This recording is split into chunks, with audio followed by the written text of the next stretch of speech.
For Christmas, my parents got my 11-year-old a new iPhone. She was over the moon. Then she saw something on the screen and asked, "What is it, Mama?" I looked at it and my blood ran cold. I didn't shout. I took action. 2 hours later, their lives started to unravel. I know how it sounds. Like I'm about to tell you the kind of story people only believe if there's a court transcript and a Netflix documentary, but this was my Christmas. We were at Mom and Dad's house, because that's where Lily and I live.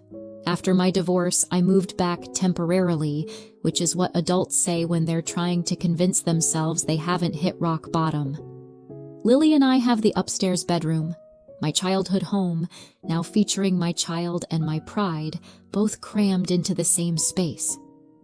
Christmas morning looked like every other Christmas morning in that house. Tree lights blinking like they were trying to hypnotize everyone into behaving, wrapping paper stacked like snowdrifts, cinnamon candles burning so aggressively it smelled like a bakery exploded. Brenda was there early, of course. My sister doesn't arrive anywhere. She makes an entrance. She came in carrying gift bags like Santa's favorite intern, and her 12-year-old son Ryan trailing behind her with that easy confidence boys have when the world has spent years assuring them they're the main character. Ryan is the golden grandchild. If Mom and Dad had a family crest, it would just be his face. Lily knows that. She doesn't say it out loud. She doesn't have to. She's learned the same trick I learned. Smile, stay small, be good, and maybe, someone will finally look at you like you matter. Lily had on her Christmas pajamas and the careful smile she saves for moments when she doesn't want to get her hopes up. She sat on the carpet with her hands in her lap, waiting her turn like she was in line at the DMV, not Christmas morning. Ryan, meanwhile, was already tearing through presents like he was speedrunning joy. New sneakers, a gaming headset, something electronic that made Dad do that proud laugh like Ryan had personally cured disease. Lily clapped politely at all of it. She actually clapped. My kid has better manners than most adults I know. And then Mom said, in that bright, performative voice she uses when she wants credit, "Okay, this one is for Lily." I almost missed it because I was busy watching Ryan get another box and watching my daughter pretend it didn't sting. Mom slid a rectangular package across the carpet. I saw the shape. I saw the way Lily's eyes widened before she tried to tame them back into polite. I saw her glance at me, quick, nervous, like she needed permission to believe. Is this really for me?" she asked, soft. Mom smiled. Dad nodded once. Brenda's mouth twitched at the corner like she was watching a punchline she already knew. Lily peeled back the paper slowly, like she was afraid if she moved too fast the gift would evaporate into socks. And there it was. An iPhone box. Not the newest model, not the kind influencers unbox with manicured nails and ring lights, but still, an iPhone. A real one. The kind of gift Ryan would get without anyone blinking. Lily stared at it like it was proof of something she'd been trying to earn all year.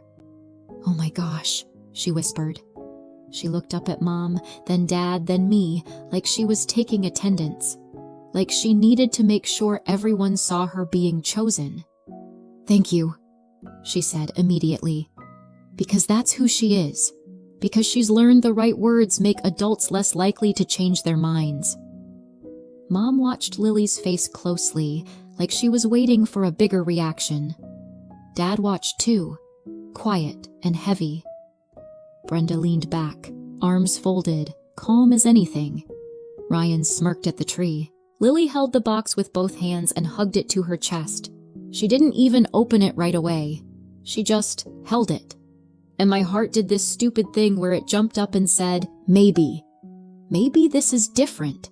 Maybe this year is different. Because I'm apparently the kind of person who will touch a hot stove twice just to confirm it's still hot. Mom cleared her throat. We thought it was time she had something nice. For safety. so she can call you if she needs to." "Yeah," Dad added. He always sounded like he was reading from a script he didn't agree with. "Kids need phones these days." Brenda nodded like she'd personally authored modern parenting. Lily kept smiling. She kept looking at the box like it was love wrapped in cardboard. We didn't fully open it there. Not really.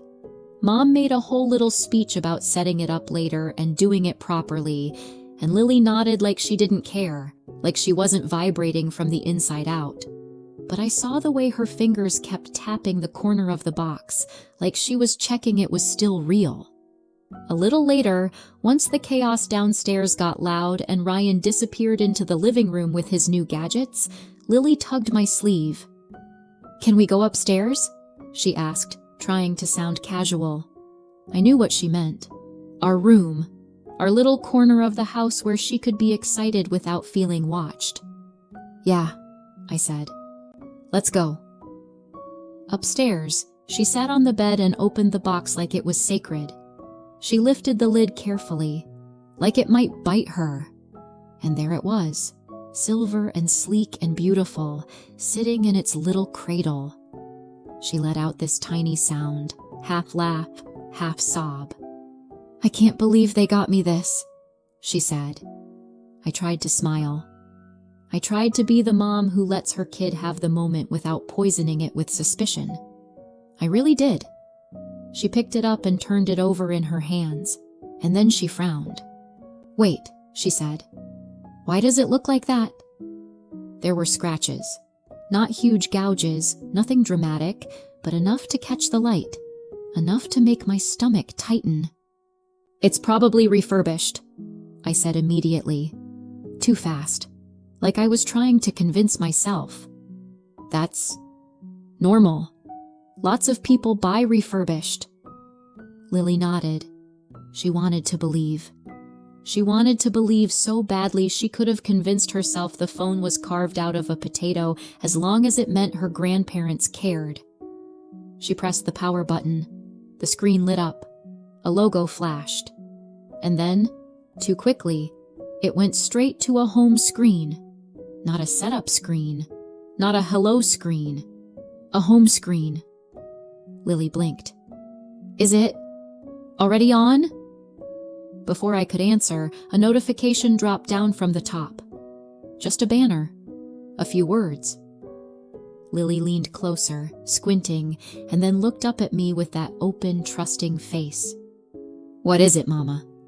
she asked. I leaned in, and for a second, my brain refused to translate what my eyes were reading, because those words didn't belong on a child's Christmas present. Those words didn't belong on any phone a kid was holding. My blood ran cold so fast it felt like my body forgot how to be warm. I didn't shout. I didn't snatch it and run screaming down the stairs. I forced my face into something normal, something gentle.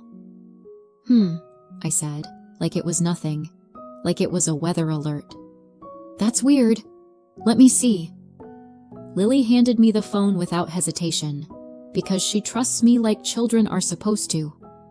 I tapped once, twice, just enough to see that this wasn't a glitch.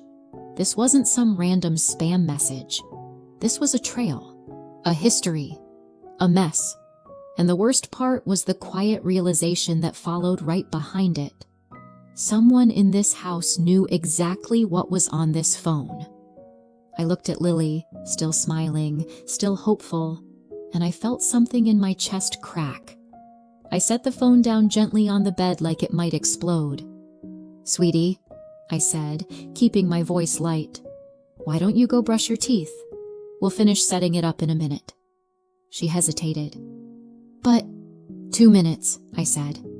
"Promise." Lily slid off the bed and padded into the bathroom. The second the door clicked shut, I picked up the phone again. My hands were steady. My stomach wasn't. Because I already knew this wasn't just a mistake, and whatever I had just seen was going to change everything. Lily fell asleep like she'd been handed a piece of magic and nothing else mattered. Of course she did. She's 11. She can go from, "I can't believe it," to drooling on my pillow in under 10 minutes. Meanwhile, I lay there staring at the ceiling like it owed me an explanation. Once her breathing settled, I picked the phone back up. I didn't do the mature thing. I didn't put it away and deal with it tomorrow. I'd already seen enough on that screen to know tomorrow might be too late. So yeah, I dug. WhatsApp opened without asking me to log in. No setup, no verification. Just an inbox already full of history, like the phone had a life before it ever touched my daughter's hands, and whoever wrapped it up didn't bother to wash it first. I scrolled. The first thing that hit me wasn't one horrible message. It was the sheer volume. The same target, again and again. Long threads where the tone didn't soften, didn't reset, didn't end. It wasn't a fight. It was a routine. I checked call logs. Same number popping up over and over. Missed calls, repeated attempts, back to back like someone was trying to wear the other person down by sheer persistence. Contacts were a mess. Random numbers, stupid nicknames, entries that looked like someone didn't want this phone connected to anything real. And then I saw the name. Emily. My throat went tight. Emily was a girl from Lily's school. Not someone Lily talked about much, which honestly is part of what made it worse. Because even if your kid isn't involved, you still hear things. You hear the whispers at pickup. You see the sudden caution in teachers' faces. You catch the way parents lower their voices like the truth is contagious. Emily had disappeared mid-year, transferred, gone. Just not there anymore. I remembered one parent saying her parents went to the police. Like that was the shocking part. Like calling the police was the scandal, not whatever had driven a kid out of her school. Now Emily's name was sitting inside a phone my parents handed to my daughter for Christmas. I didn't need every detail to understand the shape of it. I saw enough to know this wasn't kids being mean. It was sustained, designed. A drip feed of humiliation and intimidation that felt deliberate, like someone had made a hobby out of making one girl miserable. I clicked into media and immediately regretted having thumbs. There were images saved in there. I caught a glimpse. Angle, context, the kind of wrong you don't have to study to understand, and I backed out so fast my hand slipped. No, I wasn't doing that to myself, and I wasn't letting that sit in Lily's orbit for one more second than necessary. I set the phone down and stared at it like it might start buzzing again, like it might crawl across the dresser and keep doing what it had been doing. Okay, so, how did this end up in my kids' hands? My brain offered the easiest answer first, because brains love denial. It's their favorite hobby. Maybe it was Ryan's old phone. That part actually made sense. Ryan is the golden grandchild. He gets upgrades like other kids get haircuts. A new phone for him wouldn't be special. It would be expected. And if he'd kept an old one as a spare, well, kids do dumb things with spare devices. Especially kids who think rules are for other people. Maybe mom and dad just re-gifted it. Cheap, lazy, thoughtless, but not malicious. And I could almost handle thoughtless. Thoughtless is familiar, because none of this was happening in a vacuum. Nothing in my family ever does.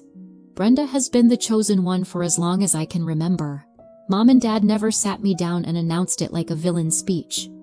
They didn't have to. In that house, love has always had a direction, and it rarely pointed at me.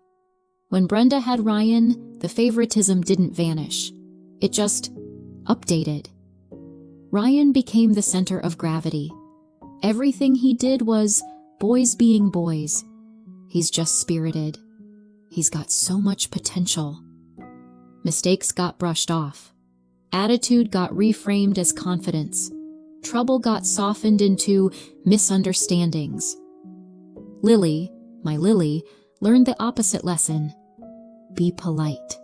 Be grateful. Don't make noise.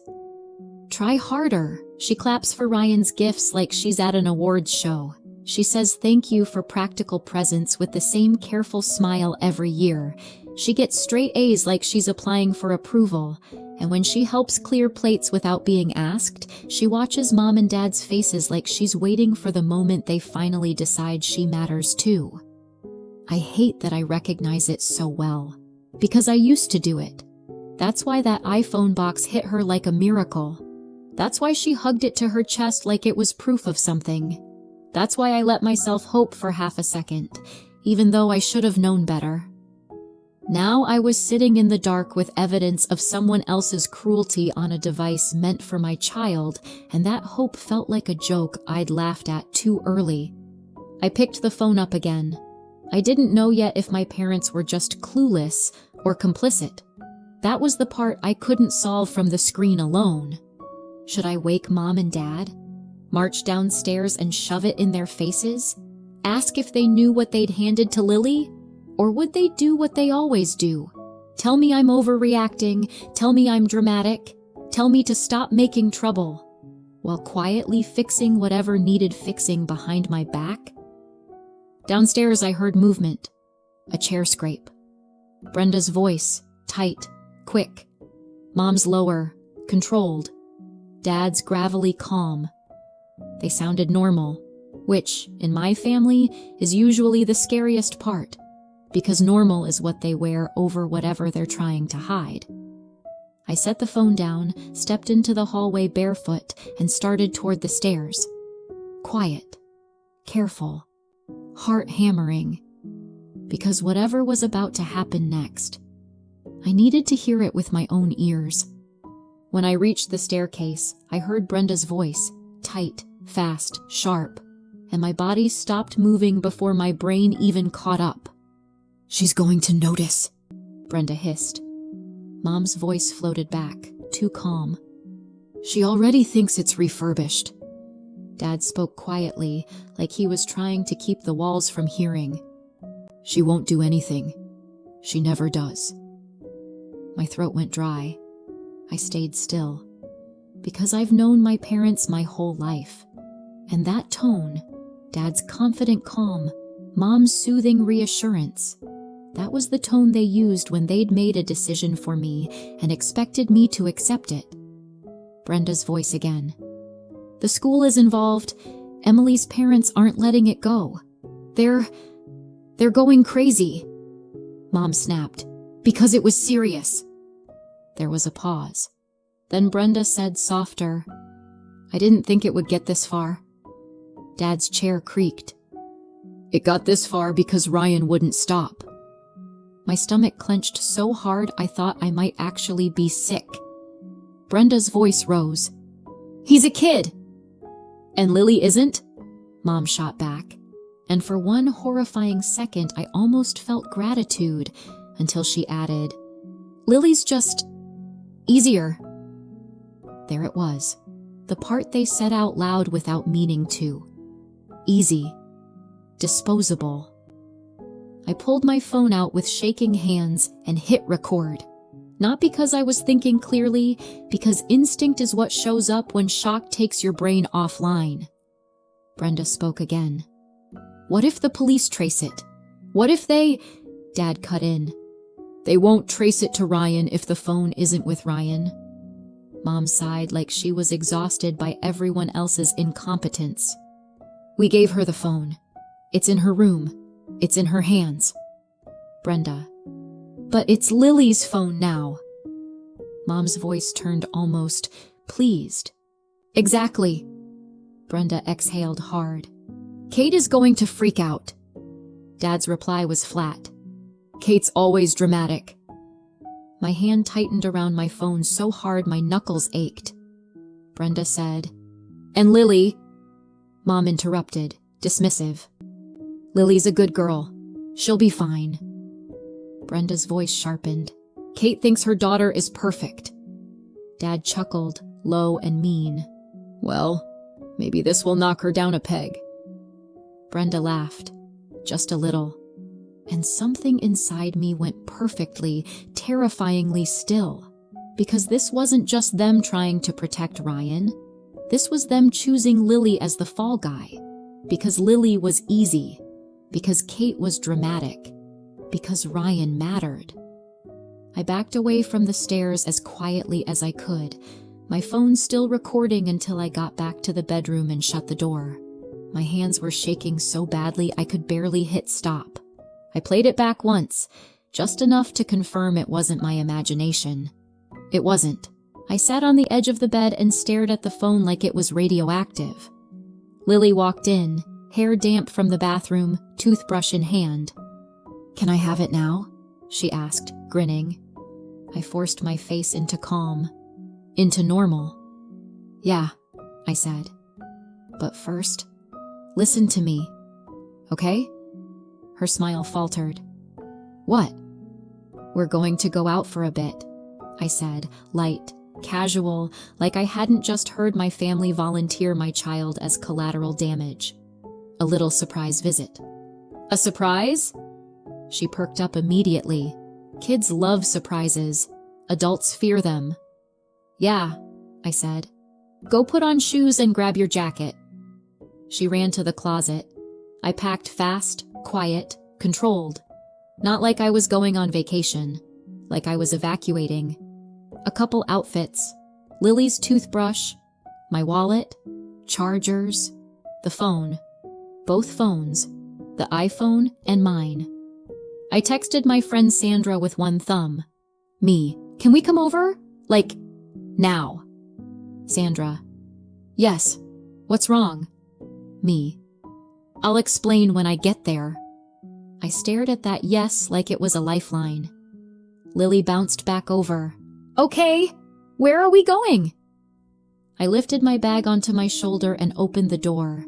Downstairs, I could hear Mom laughing again, Christmas music still playing, like this house wasn't full of people plotting to ruin my kid's life. Lily skipped ahead of me down the stairs. Mom looked up. "Where are you going?" "Just out for a bit," I said, and my voice didn't shake. "Sleepover." Mom's smile tightened. "A sleepover? On Christmas?" "Yeah," I said. "Lily's excited." Lily nodded enthusiastically. "Sleepover!" Dad's eyes narrowed slightly, like he could sense something slipping out of his grip. Brenda watched me too closely. Ryan shuffled into the room behind her, rubbing sleep from his eyes. He looked at the bag, then at me, and smirked. I didn't look away. I didn't say a word, because I had his Christmas present upstairs, and it wasn't a phone. It was consequences. We walked out the front door. Cold air hit my face like a slap. Lily tugged my hand. "Mama?" "Yeah, baby?" "Did I do something wrong?" she asked, small. My heart broke cleanly in half. "No," I said, instantly. "No, you didn't. Not ever." She searched my face, trying to understand. I squeezed her hand. "I promise." And I drove us straight to Sandra's house, knowing that the second I closed that door behind Lily, I was going to set something in motion that Mom, Dad, and Brenda would never be able to put back in the box. Sandra opened her door before I even knocked all the way, like she'd been standing there waiting. One look at my face and she didn't ask questions. She just stepped aside. "Come in," she said softly. Lily ran past us, instantly distracted by Sandra's dog and the promise of snacks. Bless children and their ability to pivot. Sandra guided Lily into the living room. "Hot chocolate?" "Yes," Lily chirped, like we were having the best Christmas adventure ever. I followed Sandra into the kitchen. "What happened?" she asked. I set the bag down. I set the phone down. My hands finally started to tremble now that Lily wasn't watching. Sandra's eyes flicked to the phone. "Kate." "I overheard them," I said. "They gave Lily a phone on purpose, not as a gift, as a dumpster." Sandra's mouth tightened. "Your sister?" "And Mom and Dad," I said. My voice went flat. "All of them." I took a breath, forced myself back into control. "I need Lily safe here," I said. "Just a few days." "Of course," Sandra said immediately. As long as you need. Lily's laughter drifted from the living room. I swallowed hard. Don't tell her anything, I said. Not details. She shouldn't have to carry this. Sandra nodded. Go do what you need to do. I left Lily with Sandra, told her I'd be right back, kissed her forehead, and walked out before I changed my mind. In the car, I didn't cry. Crying is what you do when you have time. I didn't have time. I drove straight to the station. The roads were quiet in that strange holiday way, like the world was pretending nothing bad ever happens on Christmas. My hands stayed steady on the wheel, but my chest felt tight, like I was holding my breath without realizing it. Inside, everything was fluorescent and calm and painfully normal. I told them what I needed to tell them, that the phone had been given to my daughter as a gift, that it hadn't been reset, that it contained messages and calls that didn't belong anywhere near a child, that I had overheard a conversation and recorded it. I slid the phone across the counter, then my own. I think this is connected to a case involving a girl named Emily, I said. Her parents already went to the police. This phone, I think it's part of that. The officer didn't gasp. He didn't frown dramatically. He just nodded once, slow, like something had clicked into place. They took everything, logged it, bagged it, asked me to walk them through the timeline. Christmas morning, upstairs, what I saw, what I heard, when I left. I answered calmly, not because I felt calm, but because panic wouldn't help Lily, and that was the only thing that mattered anymore. They gave me a case number and told me someone would follow up. That was it. No promises, no speeches, just procedure. That was enough. When I got back to Sandra's, Lily was curled up on the couch in pajamas, wrapped in a blanket that was definitely not hers, eyes glued to a movie she'd already half forgotten. "Mom," she said when she saw me. "Did you get the phone fixed?" My stomach clenched. "Not yet," I said, keeping my voice even. "It needs to be checked first. I'll explain later, okay? Not tonight." She frowned for a second, then shrugged. "Okay," and turned back to the screen. Kids are like that. They trust you to hold the heavy things so they don't have to. I sat down beside her and tried to breathe like a normal person. My phone buzzed in my pocket. I ignored it. It buzzed again. Then again. I already knew who it was. When I finally looked, there were missed calls stacked on top of each other. From Mom, from Dad, from Brenda. Then the phone rang again. I answered and immediately put it on speaker. All three voices hit me at once. "What were you thinking?" Brenda snapped. "Are you out of your mind?" Mom said over her. Dad cut in, sharp. "You went to the police?" I stayed quiet. They filled the silence quickly, like people who couldn't stand not being in control. "He's a child," Brenda said. "Do you have any idea what you've done?" "You're ruining his future," Mom added. This didn't need to go this far. I closed my eyes. A stupid, hopeful part of me was still waiting for it. One sentence, one excuse, one we didn't know. It never came. Instead, Brenda said, "The police are asking questions about Emily, about that phone." Mom jumped in immediately. "You knew this was already an issue. You knew her parents went to the police." Dad exhaled hard. "We were trying to handle it." "By giving it to my daughter?" I asked quietly. There was a pause. Just long enough. "She would have been fine," Mom said. "Nothing was going to happen to Lily." Brenda scoffed. "Ryan could get expelled over this." And there it was. They knew. They knew it was tied to Emily. They knew police were already involved. They knew exactly what they were handing to my child. And they did it anyway. Something inside me settled, not shattered. Settled. "This conversation is over," I said. "Kate," Dad started. "I'm done," I said. My voice didn't shake. "Do not contact me again." I hung up. Lily laughed at something on the screen, completely unaware of the moment my family ceased to exist as a safe place. The confusion was gone. So was the hope. What was left was clarity. And I sat there, holding on to that clarity, knowing there was no going back from it. 6 months later, my life is quiet. Not the awkward, holding your breath kind of quiet. The good kind. The kind that lets you sleep through the night without your phone lighting up and your stomach dropping before you even read the screen. After that call, I didn't wait around to see what they'd do next. I cut them off. All of them. Blocked numbers. Emails filtered straight to trash. Social media locked down. When they tried to go through Lily, messages sent to her school, accidental run-ins, one very bold attempt to have someone else pass along a note, I shut that down too.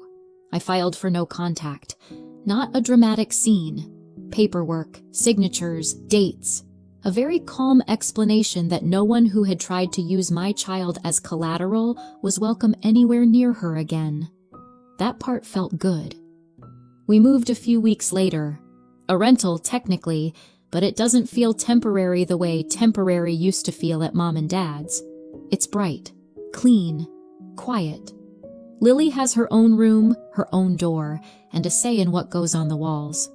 The first night there, she sprawled out on her bed and said, "It feels peaceful." That's how I knew I'd done the right thing. I didn't hear about the fallout directly. I didn't want to. But news travels in families like mine whether you ask for it or not. Ryan was expelled, not asked to transfer. Expelled. The school didn't dress it up and they didn't wait it out. Once the investigation wrapped up, that was it. My parents didn't go to prison, but they didn't walk away clean either. Trying to dump evidence onto a child to keep it out of someone else's hands doesn't look great when it's written down and played back. Community service, probation. Mandatory classes they'll insist were humiliating and unfair to anyone who'll listen. From what I hear, a lot fewer people are listening these days. Brenda moved from furious to quiet. That's usually what happens when someone realizes the version of the story they rehearsed doesn't work outside the family bubble. Emily's parents sent me a short message. Just a thank you. Nothing dramatic, just relief. I cried when I read it. Then I deleted it. Not because I didn't care, but because I didn't need proof anymore that I'd done the right thing. Lily is happy now. Not the careful, polite version of happy. The loud one, the messy one, the kind that laughs without checking anyone's face first. And me? I don't miss them. I miss the idea of the family I wanted. But that family never actually existed. This one does. So, what do you think? Did I go too far? Or not far enough? Let me know in the comments. And don't forget to subscribe for more.